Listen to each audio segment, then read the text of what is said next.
हर हर महादेव सीजल के 150 डेज़ की target series में आपका स्वागत है। ये है आपका डे 132।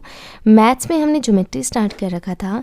एक कमेंट मेरे पास आया है कि दी रेमो सर ने ये पार्ट कंप्लीट नहीं करवा रखा है, आपने जो वीडियो सजेस्ट किया उसमें वो पार्ट कंप्लीट नहीं हो रखा है और इस वीडियो में ये पार्ट कंप्लीट नहीं हो रखा है। पहले आप पूरी वीडियो देख लिया करो, फिर हमें सजेस्ट कर दिया करो।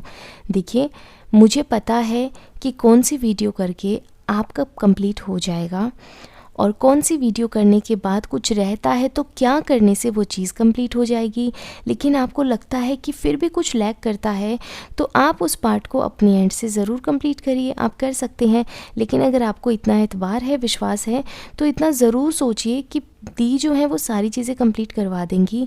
चीज़ें यहीं पर ख़त्म नहीं होगी। इस ज्योमेट्री को हम आगे प्रैक्टिस में भी करेंगे, फिर रिवीजन में भी करेंगे, बहुत जगह कंप्लीट होगा। तो अभी इन 33 आवर्स में बहुत चीज़ें आपकी कंप्लीट हो गई जो आपको चाहिए। आपको एक बात ज़रूर समझनी है, सब कुछ नहीं करना है, कुछ कुछ करना है जो आपके लिए सब कुछ हो। तो आप इस बात को जितना ध्यान में रखेंगे उतना सही है, बजाय इसके कि उन चीज़ों को देखो कि ये नहीं है वो नहीं है। आप उन चीज़ों को देखो कि कौन सी चीज़ें हैं जो सब कुछ हैं। आपको इस तरीके से अपनी अप्रोच को रखना है। अगर आप चीज़ों को ऐसे ही पिक करते रहेंगे तो आपके लिए बहुत प्रॉब्लमेटिक हो सकता है। बाकी आपका पॉइंट मैंने ध्यान में रखा हुआ है और आपके कहने से पहले भी मुझे बहुत चीज़ें पता हैं, तो मैं उन सब चीज़ों का और भी ध्यान रखूँगी। आप बस अच्छे से टारगेट को पूरा करिए। कोई प्रॉब्लम आती है तो मुझे कमेंट्स में बता दिया करो। अब बात करते हैं आज के टारगेट की। रेमो सर के साथ में क्लास कंप्लीट हो चुकी है। अब हम ज्योमेट्री की 2018 से 23 तक में कैसे क्वेश्चन पूछे गए हैं सीजीएल के, सीएचएसएल के, सीपी और एमटीएस के, वो कंप्लीट करेंगे और आपको पता चलेगा जो यहाँ पे आपने कंसेप्ट पढ़े हैं उनको आप कैसे अप्लाई करोगे, आपकी अप्रोच क्या होनी चाहिए, वो सब चीज़ें यहाँ से हो जाएंगी। E1 पे भूतेश सर की 9 घंटे की क्लास है। 3 दिन के हिसाब से हम डिवाइड करेंगे। डेली के 50 क्वेश्चन करेंगे, ज़्यादा स्ट्रेस नहीं लेंगे। डे 1 50 क्वेश्चन आज आपको करने हैं। ध्यान से समझना, टीचर का परसेप्शन जानना, जहाँ रिक्वायर्ड हो वहाँ नोट डाउन कर लेना। अर्थमेटिक में टाइम, स्पीड एंड डिस्टेंस हम करेंगे। क्विकली रिवाइज करेंगे सारी थ्योरी और कंसेप्ट को। E1 पे भूतेश सर ने 2 घंटे 50 मिनट की क्लास में ही पूरा चैप्टर करवा रखा है। 3 दिन में इसको डिवाइड करेंगे। रोज़ का 1-1 घंटा अर्थमेटिक हम कर रहे हैं, इससे ज़्यादा हम समय नहीं देंगे क्योंकि हमें अभी सिलेबस भी कंप्लीट करना है। धीरे धीरे इन सब चीज़ों को करते हुए चलेंगे। तो आज आप 1 घंटे की क्लास को कर लेना और मिक्स प्रैक्टिस के लिए जीडी पीवाईएसटी 2024 में सेक्शनल टेस्ट 45 करना। 20 question 20 minute, analysis plus note down कर लेना। 4.5 घंटे आपको यहाँ पर लग जाएंगे, ठीक है।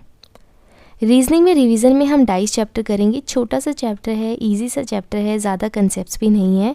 तो पूरी थ्योरी कंसेप्ट क्वेश्चन हम विक्रमजीत सर के साथ में करेंगे। 1 घंटे 16 मिनट की क्लास है, उसको कंप्लीट करना। फिर कुछ क्वेश्चन है इस चैप्टर के जो हम कंप्लीट करेंगे, वो हम कल करेंगे। और इसी के साथ अब सेक्शनल टेस्ट कौन से स्टार्ट हो रहे हैं, 2022 सीजीएल के सेक्शनल टेस्ट हम शुरू कर रहे हैं। 40 सेक्शनल टेस्ट हैं टोटल। तो सेक्शनल टेस्ट 1 और 2 हम करेंगे। 50 क्वेश्चन विद एनालिसिस, 2 घंटे आपको यहाँ पर लग जाएंगे। आराम से कंप्लीट करना। इंग्लिश में देखो ग्रामर हो चुका है, कॉम्प्रीहेंशन हो चुका है और अभी क्या रहता है ना, आप आज क्या करो, जो भी बैकलॉग है, कोई पेंडिंग काम है, उसको कंप्लीट करो। अब हम क्या करेंगे, क्योंकि हमारा इंग्लिश में ग्रामर पूरा रिवाइज हो गया है, कॉम्प्रीहेंशन भी हो चुका है, वोकैब हम डेली कर रहे हैं, तो अब सिर्फ वोकैब और टेस्ट आपका रहेगा। और जो टाइम हम इंग्लिश में बचाएंगे उसको हम मैथ्स में लगाएंगे, क्योंकि मैथ्स के लिए अभी बहुत समय देना हमारे लिए बहुत बहुत ज़्यादा ज़रूरी है। मैथ्स में एक तो हमारा सिलेबस भी अभी थोड़ा पीछे है जो हमें कर देना है। जल्दी सिलेबस के बाद में हमें प्रैक्टिस भी बहुत कुछ करना है और उसके बाद में हमें क्या करना है, रिविज़न भी करना है। तो इसलिए इस समय को हम यहाँ बचाएंगे। रीजनिंग में भी अब हम ध्यान रखेंगे क्योंकि मोस्टली चैप्टर्स हमारे कंप्लीट हो ही रहे हैं। जो इंपॉर्टेंट है कि रीजनिंग में 1 घंटे से ज़्यादा का आपको काम ना दिया जाए ताकि आप मैथ्स को आराम से कर पाएँ, ठीक है। तो इंग्लिश में क्या करना है, बैकलॉग पूरा कर लेना। वोकैब आप 20 vocab, 10 one word substitution, 10 idiom phrases और फ्रेजल वर्ब करते रहना। और सीएचएसएल पीवाईएसटी 2024 में सेक्शनल टेस्ट 18-19 करना। 2 घंटे आपको यहाँ पर लग जाएंगे। अब बात करते हैं जीके की। जीके में देखिए परमार सर के साथ में हमने 1 शॉट क्लास शुरू की थी उनकी हिस्ट्री की। तो आज आप अगले 1 घंटे की क्लास को कंप्लीट कर लेना। स्टैटिक में हमने folk dances and martial dance शुरू किया था, तो आज आप बची हुई क्लास कंप्लीट कर देना परमार एसएससी के साथ में। 2 घंटे आपको यहाँ पर लग जाएंगे। अब क्या करना है आपको, संडे को इस बार आपको 2 सेक्शनल टेस्ट देने हैं, फुल पेपर देने हैं। एक सुबह की शिफ्ट में देना और एक शाम की शिफ्ट में देना। सुबह का पेपर देने के बाद एनालिसिस ज़रूर कर लेना, फिर आपको दूसरी शिफ्ट में जाना है। तो इस बात का ध्यान रखें कि एक पेपर देने के बाद एनालिसिस जब आपका हो जाए तभी दूसरे पेपर पर शिफ्ट हों, अदरवाइज़ कोई फ़ायदा नहीं है। अगर बिना एनालिसिस के धड़ाधड़ अगर आप पेपर देते जा रहे हो, डू नॉट डू दिस। ये आपके लिए बहुत ज़्यादा हार्मफुल है, ऐसा मत करना। एक पेपर देना फिर ही एनालिसिस करना। तो आपको संडे को 2 पेपर देने हैं। कहाँ से? जहाँ से आप देते हो वहीं से देना।